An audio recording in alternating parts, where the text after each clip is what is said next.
ಅಮೃತಸರ ಗಡಿ ಪ್ರದೇಶದಲ್ಲೂ ಕೂಡ ಡ್ರೋನ್ನ ಅವಶೇಷಗಳು ಪತ್ತೆಯಾಗಿದೆ. ಪಾಕಿಸ್ತಾನದ ಡ್ರೋನ್ ಅವಶೇಷಗಳು ಪತ್ತೆಯಾಗಿರುವಂತದ್ದು ಅಮೃತಸರ ಗಡಿ ಪ್ರದೇಶದಲ್ಲಿ. ಪಂಜಾಬ್ ಟಾರ್ಗೆಟ್ ಮಾಡಿ ಪಾಕಿಸ್ತಾನ ದಾಳಿಯನ್ನ ಮಾಡಿತ್ತು. ಪಂಜಾಬ್ ಟಾರ್ಗೆಟ್ ಮಾಡಿ ಪಾಕಿಸ್ತಾನದಿಂದ ದಾಳಿ ನಡೆಸಲಾಗಿತ್ತು. ಇನ್ನು ಪಾಕಿಸ್ತಾನದ ಡ್ರೋನ್ನ ಹೊಡೆದು ಹಾಕಿದೆ ಭಾರತ.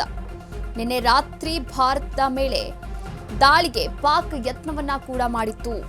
ಪಂಜಾಬ್ನ 7 ನಗರ ಟಾರ್ಗೆಟ್ ಮಾಡಿ ಪಾಕಿಸ್ತಾನ ದಾಳಿ ಮಾಡಿರುವಂಥದ್ದು. ಶತ್ರು ರಾಷ್ಟ್ರದ ಎಲ್ಲಾ ಡ್ರೋನ್ಗಳನ್ನ ಕೂಡ ಹೊಡೆದು ಹಾಕಿದೆ ಭಾರತ. ಅದರ ಅವಶೇಷಗಳು ಕೂಡ ಪತ್ತೆಯಾಗಿದೆ. ಅಮೃತಸರ ಗಡಿ ಪ್ರದೇಶದಲ್ಲಿ ಅವಶೇಷಗಳು ಪತ್ತೆಯಾಗಿರುವಂಥದ್ದು. ಪಾಕಿಸ್ತಾನದ ಡ್ರೋನ್ ಹೊಡೆದು ಹಾಕಿದೆ ಭಾರತ. ಈಗಾಗಲೇ ಭಾರತ ಮತ್ತು ಪಾಕಿಸ್ತಾನದ ನಡುವೆ ಯುದ್ಧದ ಕಾರ್ಮೋಡ ಕವಿದಿರುವಂಥದ್ದು, ಯುದ್ಧದ ವಾತಾವರಣ ಸೃಷ್ಟಿಯಾಗಿರುವಂಥದ್ದು. ಪಾಕಿಸ್ತಾನದ ಒಂದು ಡ್ರೋನ್ ಅವಶೇಷಗಳು ಪತ್ತೆಯಾಗಿರುವಂಥದ್ದು. ಅವಶೇಷಗಳು ಪತ್ತೆಯಾದಂತಹ ಒಂದು ದೃಶ್ಯಾವಳಿಗಳನ್ನ ನೀವು ಕೂಡ ಗಮನಿಸಬಹುದಾಗಿದೆ. ಪಾಕಿಸ್ತಾನದ ಡ್ರೋನ್ ಅನ್ನ ಹೊಡೆದು ಹಾಕಿದೆ ನಮ್ಮ ಭಾರತೀಯ ಸೇನಾಪಡೆ. ನಿನ್ನೆ ರಾತ್ರಿ ಭಾರತದ ಮೇಲೆ ದಾಳಿಗೆ ಯತ್ನವನ್ನ ಮಾಡಿತ್ತು ಈ ಪಾಕ್. ಪಂಜಾಬ್ನ 7 ನಗರಗಳನ್ನ ಕೂಡ ಟಾರ್ಗೆಟ್ ಮಾಡಿ ಪಾಕಿಸ್ತಾನ ದಾಳಿಯನ್ನ ಮಾಡಿತ್ತು. ನಾಗರಿಕರು ಇರುವಂತಹ ಪ್ರದೇಶವನ್ನ ಟಾರ್ಗೆಟ್ ಮಾಡಿತ್ತು ಪಾಕ್. ಹೀಗಾಗಿ ಪಂಜಾಬ್ ಟಾರ್ಗೆಟ್ ಮಾಡಿ ಪಾಕಿಸ್ತಾನ ದಾಳಿ ಮಾಡಿದಂತಹ ಆ ಒಂದು ಡ್ರೋನ್ನ ಭಾರತ ಹೊಡೆದುರುಳಿಸಿರುವಂಥದ್ದು. ಇನ್ನು ಆ ಒಂದು ಡ್ರೋನ್ ಅವಶೇಷಗಳು ಏನಿದೆ ಪತ್ತೆಯಾಗಿರುವಂಥದ್ದು. ನೀವು ಕೂಡ ದೃಶ್ಯಾವಳಿಗಳಲ್ಲಿ ಗಮನಿಸಬಹುದಾಗಿದೆ. ಈಗಾಗಲೇ ಭಾರತ ಮತ್ತು ಪಾಕಿಸ್ತಾನದ ನಡುವೆ ಯುದ್ಧದ ಒಂದು ಕಾರ್ಮೋಡ ಕವಿದಿರುವಂಥದ್ದು, ಯುದ್ಧದ ವಾತಾವರಣ ಸೃಷ್ಟಿಯಾಗಿರುವಂಥದ್ದು. ಪಾಕಿಸ್ತಾನದ 4 ಏರ್ಬೇಸ್ ಸರ್ವನಾಶ ಮಾಡಲಾಗಿದೆ. ಇನ್ನು ದಾಳಿಗೆ ಬಂದಂತಹ ಡ್ರೋನ್ಗಳು ಹಾಗೆ ಕ್ಷಿಪಣಿಗಳನ್ನು ನಮ್ಮ ಭಾರತೀಯ ಸೇನಾಪಡೆ ಪೀಸ್ ಮಾಡ್ತಾ ಇದೆ. ಶತ್ರು ರಾಷ್ಟ್ರದ ಡಿಫೆನ್ಸ್ ಸಿಸ್ಟಮ್ ಕೂಡ ಇದೀಗ ಉಡೀಸ್ ಆಗಿದೆ. ಭಾರತದ 26 ನಗರಗಳ ಮೇಲೆ ದಾಳಿಗೆ ಯತ್ನವನ್ನ ಕೂಡ ಮಾಡಿತ್ತು ಈ ಪಾಕಿಸ್ತಾನ. ತನ್ನ ಕುತಂತ್ರಿ ಬುದ್ಧಿಯನ್ನ ಮತ್ತೆ ತೋರಿಸ್ತಾ ಇರುವಂಥದ್ದು, ಹಾಗೆ ತನಗೆ ಕುತಂತ್ರಿ ಬುದ್ಧಿ ಇದೆ ಅನ್ನೋದನ್ನ ಪದೇ ಸಾಬೀತು ಮಾಡ್ತಾ ಇರುವಂಥದ್ದು. ಈಗಾಗಲೇ ಭಾರತದ ಮೇಲೆ ದಾಳಿಗೆ ಯತ್ನವನ್ನ ಮಾಡಿ ಆರ್ಥಿಕ ಸಂಕಷ್ಟಕ್ಕೆ ಈಡಾಗಿರುವಂತಹ ಈ ಪಾಕಿಸ್ತಾನ ತನ್ನ ಆರ್ಥಿಕ ನಷ್ಟದಲ್ಲಿಯೂ ಕೂಡ, ಆರ್ಥಿಕ ಸಂಕಷ್ಟದಲ್ಲಿಯೂ ಕೂಡ ಮತ್ತೆ ಡ್ರೋನ್ಗಳ ದಾಳಿಯನ್ನ ಮಾಡ್ತಾ ಇದೆ. ಭಾರತದ 26 ಪ್ರಮುಖವಾದಂತಹ ನಗರಗಳು, ಅದರಲ್ಲೂ ಕೂಡ ಪಂಜಾಬ್ನ 7 ಪ್ರಮುಖವಾದಂತಹ ನಗರಗಳನ್ನು ಟಾರ್ಗೆಟ್ ಮಾಡಿ ನಿನ್ನೆ ರಾತ್ರಿ ಅಮೃತಸರ ಗಡಿ ಪ್ರದೇಶದಲ್ಲಿ ಡ್ರೋನ್ ಅವಶೇಷಗಳು ಪತ್ತೆಯಾಗಿರುವಂಥದ್ದು. ಅಂದರೆ ಪಾಕಿಸ್ತಾನದ ಡ್ರೋನ್ ಭಾರತದ ಒಳಗೆ ಬರೋಕೆ ನುಸುಳೋಕೆ ಪ್ರಯತ್ನವನ್ನ ಮಾಡ್ತಾ ಇತ್ತು. ಅಂತಹ ಸಂದರ್ಭದಲ್ಲಿ ಭಾರತದ ಸೇನಾಪಡೆ ಅದನ್ನು ಹೊಡೆದುರುಳಿಸಿರುವಂಥದ್ದು. ನೀವು ಕೂಡ ದೃಶ್ಯಾವಳಿಗಳಲ್ಲಿ ಗಮನಿಸಬಹುದಾಗಿದೆ. ಇನ್ನು ಕ್ಷಿಪಣಿಯ ದಾಳಿಗೆ ಪಾಕ್ ಚೆಕ್ ಪೋಸ್ಟ್ ಧ್ವಂಸವಾಗಿದೆ. ಆದರೂ ಕೂಡ ಈ ಪಾಕ್ ತನ್ನ ನರಿಬುದ್ಧಿಯನ್ನು ಮಾತ್ರ ಇಲ್ಲಿ ನಿಲ್ಲಿಸ್ತಾ ಇಲ್ಲ. ಬಠಿಂಡಾ, ಫಿರೋಜ್ಪುರದಲ್ಲಿ ಅಲರ್ಟ್ ಆಗಿರೋಕೆ ಒಂದು ಘೋಷಣೆಯನ್ನ ಕೂಡ ಮಾಡಿರುವಂಥದ್ದು. ಪಂಜಾಬ್ನ ಪ್ರಮುಖವಾದಂತಹ ನಗರವನ್ನ ಗುರಿಯಾಗಿಸಿ ಭಾರತೀಯ ಸೇನಾಪಡೆ ಅಟ್ಯಾಕ್ ಮಾಡಲಿದೆ. ಮನೆಯಿಂದ ಯಾರು ಕೂಡ ಹೊರಗೆ ಬರದಂತೆ ಸೂಚನೆಯನ್ನ ಕೂಡ ನೀಡಲಾಗಿದೆ. ಇನ್ನು ಮೊಳಗಿದಂತಹ ವಾಯುದಾಳಿಯ ಎಚ್ಚರಿಕೆಯ ಸೈರನ್ ಸದ್ದು. ಬಠಿಂಡಾ, ಫಿರೋಜ್ಪುರದಲ್ಲಿ ಹೈ ಅಲರ್ಟ್ ಘೋಷಣೆ ಮಾಡಲಾಗಿದೆ. ಪಂಜಾಬ್ನ ಪ್ರಮುಖವಾದಂತಹ ನಗರಗಳ ಮೇಲೆ ಗುರಿಯಾಗಿಸಿಕೊಂಡು ಪಾಕ್ ಡ್ರೋನ್ ದಾಳಿಯನ್ನ ಮಾಡ್ತಾ ಇದೆ. ಹೀಗಾಗಿ ಸೈರನ್ ಸದ್ದು ಮೊಳಗಿರುವಂಥದ್ದು. ಮನೆಯಿಂದ ಯಾರೂ ಕೂಡ ಹೊರಗಡೆ ಬರೋ ಹಾಗಿಲ್ಲ, ಬಾಲ್ಕನಿಗಳಲ್ಲೂ ಕೂಡ ನಿಲ್ಲೋ ಹಾಗಿಲ್ಲ ಎನ್ನುವಂತಹ ಸೂಚನೆಯನ್ನ ಕೂಡ ನೀಡಿರುವಂಥದ್ದು. ಈ ಕುರಿತಂತೆ ನಾಗರಿಕರು ಹುಷಾರಾಗಿರಬೇಕು. ಸೈರನ್ ಸದ್ದು ಯಾವಾಗ ಮೊಳಗುತ್ತೆ ಅದನ್ನ ಕೇಳಿದ ತಕ್ಷಣ ಮನೆಯೊಳಗೆ ಹೋಗಬೇಕು. ಮನೆಯಿಂದ ಯಾರು ಕೂಡ ಹೊರಗೆ ಬರೋ ಹಾಗಿಲ್ಲ. ಇನ್ನು ಬಾಲ್ಕನಿಗಳಲ್ಲೂ ಕೂಡ ನಿಲ್ಲೋ ಹಾಗಿಲ್ಲ. ಬಾಲ್ಕನಿ ಟೆರೇಸ್ಗಳಲ್ಲೂ ಕೂಡ ನಿಲ್ಲೋ ಹಾಗಿಲ್ಲ. ಎಸ್, ಒಂದು ಕಡೆ ನೀವು ನೋಡಬಹುದಾಗಿದೆ ಅವಶೇಷಗಳು ಪತ್ತೆಯಾಗಿರುವಂತಹ ದೃಶ್ಯ. ಇನ್ನೊಂದು ಕಡೆ ಯಾವ ರೀತಿ ಡ್ರೋನ್ ದಾಳಿ ಆಗ್ತಾ ಇದೆ, ಅದನ್ನ ನಮ್ಮ ಭಾರತ ಯಾವ ರೀತಿ ಉಡೀಸ್ ಮಾಡ್ತಾ ಇದೆ ಅನ್ನೋದನ್ನ ಕೂಡ ಗಮನಿಸಬಹುದಾಗಿದೆ. ಪಂಜಾಬ್ನ 7 ಪ್ರಮುಖ ನಗರಗಳನ್ನ ಗುರಿಯಾಗಿಸಿ ಪಾಕ್ ಡ್ರೋನ್ ದಾಳಿಯನ್ನ ಮುಂದುವರಿಸಿರುವಂಥದ್ದು. ಅದರ ನಾನ್ ಸ್ಟಾಪ್ ಕವರೇಜ್ ಅನ್ನ ನೀವು ನೋಡ್ತಾ ಇದ್ದೀರಾ. ಪಾಕ್ ಮತ್ತು ಭಾರತದ ನಡುವಿನ ಯುದ್ಧದ ಕಾರ್ಮೋಡದ ಸಂದರ್ಭದಲ್ಲಿ ಏನೆಲ್ಲ ಬೆಳವಣಿಗೆಗಳಾಗ್ತಾ ಇದೆ, ಆ ಬೆಳವಣಿಗೆಗಳ ಒಂದು ನಾನ್ ಸ್ಟಾಪ್ ಕವರೇಜ್ ನಿಮ್ಮ ಅಶ್ವವೇಗ ನ್ಯೂಸ್ನಲ್ಲಿ. ಅಮೃತಸರ ಗಡಿ ಪ್ರದೇಶದಲ್ಲಿ ಡ್ರೋನ್ ಅವಶೇಷಗಳು ಪತ್ತೆಯಾಗಿರುವಂಥದ್ದು. ಹಾಗೆ ಬಠಿಂಡಾ ಮತ್ತು ಫಿರೋಜ್ಪುರದಲ್ಲೂ ಕೂಡ ಹೈ ಅಲರ್ಟ್ ಘೋಷಣೆ ಮಾಡಲಾಗಿದೆ. ಒಂದು ಕಡೆ ಜಮ್ಮು ಕಾಶ್ಮೀರದ ರಜೌರಿಯಲ್ಲೂ ಕೂಡ ಒಂದು ಉದ್ವಿಗ್ನತೆ ಹೆಚ್ಚಾಗಿರುವಂಥದ್ದು. ದಾಳಿಯನ್ನ ಮಾಡ್ತಾ ಇದೆ. ಭಾರತದ ಗಡಿ ರಾಜ್ಯಗಳು ಜಮ್ಮು ಕಾಶ್ಮೀರ, ಪಂಜಾಬ್, ಗುಜರಾತ್, ರಾಜಸ್ಥಾನ್. ಇನ್ನು ಪಂಜಾಬ್ನ ಜಲಂಧರ್ ಮೇಲೆ ಪಾಕ್ ಡ್ರೋನ್ ದಾಳಿಯನ್ನ ಮಾಡಲಾಗಿತ್ತು. ಆದರೆ ಆ ಡ್ರೋನ್ ದಾಳಿಯನ್ನ ಆಗಸದಲ್ಲಿಯೇ ಹೊಡೆದು ಹಾಕಿದೆ ಭಾರತ. ಪಂಜಾಬ್ನ ಜಲಂಧರ್ ಮೇಲೆ ಪಾಕ್ ಡ್ರೋನ್ ದಾಳಿಯನ್ನ ಮಾಡಿತ್ತು. ಆದರೆ ಆಗಸದಲ್ಲಿಯೇ ಡ್ರೋನ್ ಅನ್ನ ಹೊಡೆದು ಹಾಕಿದೆ ಭಾರತ. ಕಂಗ್ನಿವಾಲ್ ಏರಿಯಾದಲ್ಲಿ ಪಾಕ್ ಡ್ರೋನ್ ಅನ್ನ ಉಡೀಸ್ ಮಾಡಲಾಗಿದೆ. ಜಲಂಧರ್ ಪ್ರದೇಶದಲ್ಲಿ ಡ್ರೋನ್ನ ಅವಶೇಷಗಳು ಕೂಡ ಪತ್ತೆಯಾಗಿರುವಂಥದ್ದು.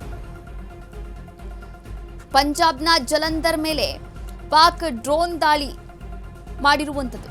ಎಸ್, ಪಂಜಾಬ್ನ 7 ಪ್ರಮುಖವಾದಂತಹ ಪ್ರದೇಶಗಳು ಏನಿದೆ ಆ ಪ್ರದೇಶಗಳ ಮೇಲೆ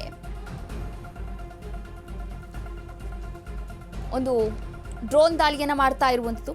ಇನ್ನು ಭಾರತದ 20 ನಗರಗಳಲ್ಲಿ 36 ಪ್ರದೇಶಗಳನ್ನ ಟಾರ್ಗೆಟ್ ಮಾಡಿ ಡ್ರೋನ್ ದಾಳಿಯನ್ನ ಮಾಡ್ತಾ ಇದೆ. ಪಾಕಿಸ್ತಾನಕ್ಕೆ ಈಗಾಗಲೇ ಭಾರತ ಎಚ್ಚರಿಕೆಯನ್ನ ಕೂಡ ಕೊಟ್ಟಿದೆ. ಆದ್ರೂ ಕೂಡ ಎಚ್ಚರಿಕೆಯ ನಡುವೆಯೂ ಕೂಡ ಮತ್ತೆ ಡ್ರೋನ್ ದಾಳಿಯನ್ನ ಮಾಡ್ತಾ ಇದೆ.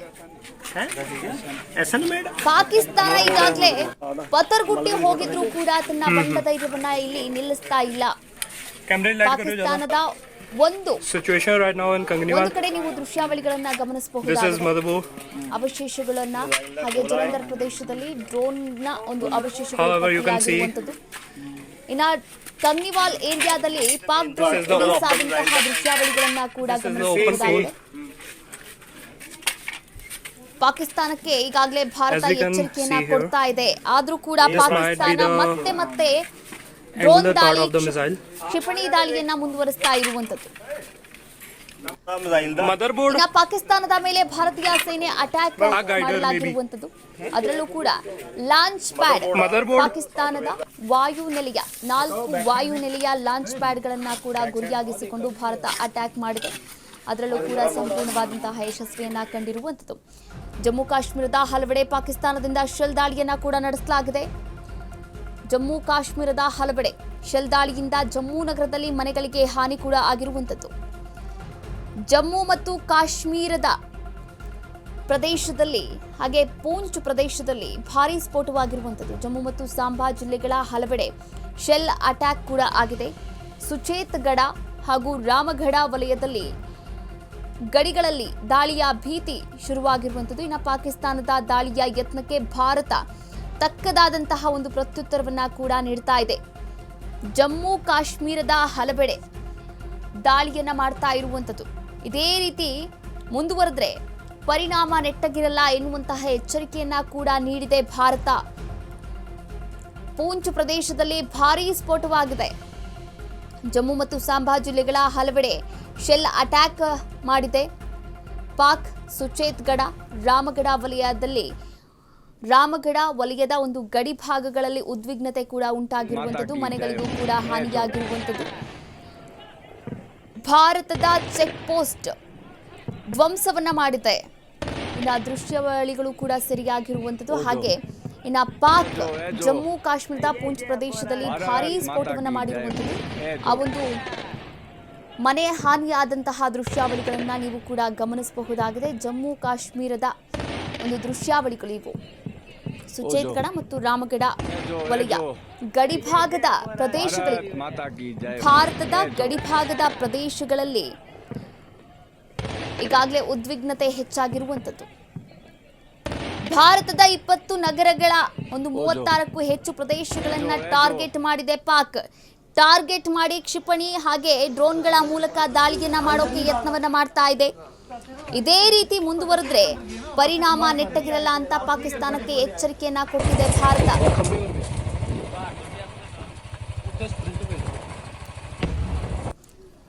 ನೀವು ಕೂಡ ದೃಶ್ಯಾವಳಿಗಳಲ್ಲಿ ಗಮನಿಸಬಹುದಾಗಿದೆ. ಇನ್ನು ಮನೆಗಳ ಧ್ವಂಸ ಯಾವ ರೀತಿ ಆಗಿದೆ, ಹಾಗೆ ಅಲ್ಲಿನ ಸ್ಥಳೀಯರು ಕೂಡ ಒಂದು ಆತಂಕವನ್ನ ವ್ಯಕ್ತಪಡಿಸ್ತಾ ಇದ್ದಾರೆ. ಶೆಲ್ ದಾಳಿಯಾಗಿರುವಂತಹ ಒಂದು ದೃಶ್ಯಾವಳಿಗಳನ್ನ ಕೂಡ ನೀವು ಗಮನಿಸಬಹುದಾಗಿದೆ. ಸಂಪೂರ್ಣವಾಗಿ ಮನೆ ಹಾಳಾಗಿರುವಂಥದ್ದು. ಜಮ್ಮು ಮತ್ತು ಸಾಂಬಾ ಜಿಲ್ಲೆಗಳ ಹಲವೆಡೆ ಶೆಲ್ ಅಟ್ಯಾಕ್ ಮಾಡಿದೆ ಪಾಕಿಸ್ತಾನ. ಇನ್ನು ಕಂಗನಿವಾಲ್ ಸ್ಫೋಟದ ಬಳಿಕ ನಿರಂತರವಾಗಿ ಸ್ಫೋಟದ ಶಬ್ದ ಕೇಳಿ ಬರ್ತಾ ಇದೆ ಪಠಾಣ್ಕೋಟ್ನಲ್ಲೂ ಕೂಡ. ಹೀಗಾಗಿ ದೇಶದ ಗಡಿಭಾಗದ ರಾಜ್ಯಗಳಲ್ಲಿ ಹೈ ಅಲರ್ಟ್ ಆಗಿರೋಕೆ ಒಂದು ಮಹತ್ವದ ಸೂಚನೆಯನ್ನು ಕೂಡ ನೀಡಿರುವಂಥದ್ದು. ಯಾರು ಕೂಡ ಮನೆಯಿಂದ ಹೊರಗೆ ಬರಬೇಡಿ, ಹಾಗೆ ಬಾಲ್ಕನಿಗಳಲ್ಲಿ ನಿಲ್ಲಬೇಡಿ, ಟೆರೆಸ್ಗಳಲ್ಲೂ ಕೂಡ ನಿಲ್ಲಬೇಡಿ. ಡ್ರೋನ್ ಕ್ಯಾಮೆರಾಗಳನ್ನು ಕೂಡ ಯಾರೂ ಕೂಡ ಸೆರೆ ಹಿಡಿಬೇಡಿ. ಹಾಗೆ ಮದುವೆ ಸಮಾರಂಭ ಆಗಿರ್ಬೋದು, ಸಭೆಗಳಾಗಿರ್ಬೋದು, ಆ ಸಭೆಗಳನ್ನೆಲ್ಲವೂ ಕೂಡ ರದ್ದುಗೊಳಿಸಲಾಗಿರುವಂಥದ್ದು. ಸಭೆಗಳಿಗೆ ನಿರ್ಬಂಧವನ್ನು ಕೂಡ ವಿಧಿಸಲಾಗಿರುವಂಥದ್ದು. ಇನ್ನು ಪಾಕಿಸ್ತಾನದ ಸೈನಿಕರಿಂದಲೂ ಕೂಡ ಹಿಂದೂ ಟೆಂಪಲ್ ಟಾರ್ಗೆಟ್ ಮಾಡಲಾಗಿದೆ. ಭಾರತೀಯ ಸೇನೆ ದಾಳಿಗೆ ತತ್ತರಿಸಿ ಹೋಗಿದೆ ಪಾಕಿಸ್ತಾನ. ಇಂದು ತುರ್ತು ಮೀಟಿಂಗ್ ಕರೆದಿದ್ದಾರೆ ಪಾಕಿಸ್ತಾನದ ಪ್ರಧಾನಿ ಶಹಬಾಜ್. ಎನ್ಸಿಎ ಅಧಿಕಾರಿಗಳ ಸಭೆಯನ್ನ ಕರೆದಿದ್ದಾರೆ ಪಾಕ್ ಪ್ರಧಾನಿ ಶರೀಫ್. ಅಣುಬಾಂಬ್ ಬಗ್ಗೆ ನಿರ್ಧರಿಸುವ ಎನ್ಸಿಎ ಕಮಿಟಿ ಇದಾಗಿದೆ. ಇನ್ನು ಪಾಕ್ ಪ್ರಧಾನಿಯಿಂದ ತುರ್ತು ಎನ್ಸಿಎ ಮೀಟಿಂಗ್ ಕರೆಯಲಾಗಿರುವಂಥದ್ದು. ಭಾರತೀಯ ಸೇನೆ ದಾಳಿಗೆ ಈಗಾಗಲೇ ಪಾಕಿಸ್ತಾನ ಸಂಪೂರ್ಣವಾಗಿ ತತ್ತರಿಸಿ ಹೋಗಿದೆ. ತುರ್ತು ಮೀಟಿಂಗ್ ಅನ್ನ ಕರೆಯಲಾಗಿದೆ. ಎನ್ಸಿಎ ಅಧಿಕಾರಿಗಳ ಸಭೆಯನ್ನ ಕರೆದಿದ್ದಾರೆ ಪಾಕ್ ಪ್ರಧಾನಿ ಶರೀಫ್. ಪಾಕಿಸ್ತಾನ ಸೈನಿಕರಿಂದ ಹಿಂದೂ ಟೆಂಪಲ್ ಟಾರ್ಗೆಟ್ ಮಾಡಲಾಗಿದೆ ಒಂದು ಕಡೆ. ಇನ್ನು ಕಾಶ್ಮೀರದ ಹಿಂದೂ ದೇವಾಲಯದ ಮೇಲೆ ಕ್ಷಿಪಣಿ ದಾಳಿಯನ್ನ ಮಾಡಲಾಗ್ತಾ ಇರುವಂಥದ್ದು. ಶಂಭು ದೇವಾಲಯದ ಮೇಲೆ ಪಾಕ್ ಮಿಸೈಲ್ ಅಟ್ಯಾಕ್ ಮಾಡಿದೆ. ಪಾಕ್ ದಾಳಿಯನ್ನ ವಿಫಲಗೊಳಿಸಿದೆ ಭಾರತೀಯ ಸೇನೆ. ಶಂಭು ಟೆಂಪಲ್ಗೆ ಯಾವುದೇ ರೀತಿಯ ಹಾನಿಯಾಗಿಲ್ಲ. ಪಾಕಿಸ್ತಾನದ ಸೈನಿಕರಿಂದ ಹಿಂದೂ ಟೆಂಪಲ್ ಟಾರ್ಗೆಟ್ ಮಾಡಲಾಗ್ತಾ ಇದೆ. ಭಾರತದ ಪ್ರಮುಖ ನಗರಗಳು ಅದರಲ್ಲೂ ಕೂಡ ಹಿಂದೂ ದೇವಾಲಯಗಳನ್ನ ಟಾರ್ಗೆಟ್ ಮಾಡಿ ಮಿಸೈಲ್ ಅಟ್ಯಾಕ್ ಮಾಡ್ತಾ ಇದೆ ಪಾಕ್. ಶಂಭು ದೇವಾಲಯದ ಮೇಲೆ ಪಾಕ್ ಕ್ಷಿಪಣಿ ದಾಳಿಯನ್ನ ಮಾಡಿರುವಂಥದ್ದು. ಆದರೆ ಆ ಕ್ಷಿಪಣಿ ದಾಳಿಯನ್ನ ಹೊಡೆದುರುಳಿಸಿದೆ ಭಾರತ. ದೇವಸ್ಥಾನಕ್ಕೆ ಯಾವುದೇ ರೀತಿಯ ಹಾನಿಯಾಗಿಲ್ಲ ಎನ್ನುವಂತಹ ಮಾಹಿತಿ ಕೂಡ ಲಭ್ಯವಾಗಿರುವಂಥದ್ದು. ನೀವು ಕೂಡ ದೃಶ್ಯಾವಳಿಗಳಲ್ಲಿ ಗಮನಿಸಬಹುದಾಗಿದೆ. ಶಂಭು ಟೆಂಪಲ್ಗೆ ಯಾವುದೇ ರೀತಿಯ ಹಾನಿಯಾಗಿಲ್ಲ. ಪಾಕಿಸ್ತಾನ ಸೈನಿಕರಿಂದ ಹಿಂದೂ ಟೆಂಪಲ್ ಟಾರ್ಗೆಟ್ ಮಾಡಲಾಗಿರುವಂಥದ್ದು. ಹಿಂದೂ ದೇವಸ್ಥಾನಗಳ ಮೇಲೆ ಟಾರ್ಗೆಟ್ ಅನ್ನು ಮಾಡ್ತಾ ಇದೆ. ಭಾರತದ 20 ನಗರಗಳ 36 ಪ್ರಮುಖವಾದಂತಹ ಪ್ರದೇಶಗಳ ಮೇಲೆ ಟಾರ್ಗೆಟ್ ಅನ್ನ ಮಾಡ್ತಾ ಇರುವಂಥದ್ದು. ಈಗಾಗಲೇ ಜಮ್ಮು ಕಾಶ್ಮೀರದ ಹಲವೆಡೆ ಪಾಕಿಸ್ತಾನ ಶೆಲ್ ದಾಳಿಯನ್ನ ಕೂಡ ಮಾಡಿದೆ. ಪಾಕಿಸ್ತಾನ ಸೈನಿಕರು ಕಾಶ್ಮೀರದ ಹಿಂದೂ ದೇವಾಲಯದ ಮೇಲೆ ಕ್ಷಿಪಣಿ ದಾಳಿಯನ್ನ ಮಾಡೋಕೆ ಮುಂದಾಗಿದ್ರು. ಆದ್ರೆ ಆ ಪ್ರಯತ್ನವನ್ನ ಮೊದಲ ಹಂತದಲ್ಲೇ ವಿಫಲಗೊಳಿಸಿದೆ ನಮ್ಮ ಭಾರತೀಯ ಸೇನೆ. ಇನ್ನು ಭಾರತ ಮತ್ತು ಪಾಕಿಸ್ತಾನದ ನಡುವೆ ಉದ್ವಿಗ್ನ ಪರಿಸ್ಥಿತಿ ಕೂಡ ಉಂಟಾಗಿದೆ.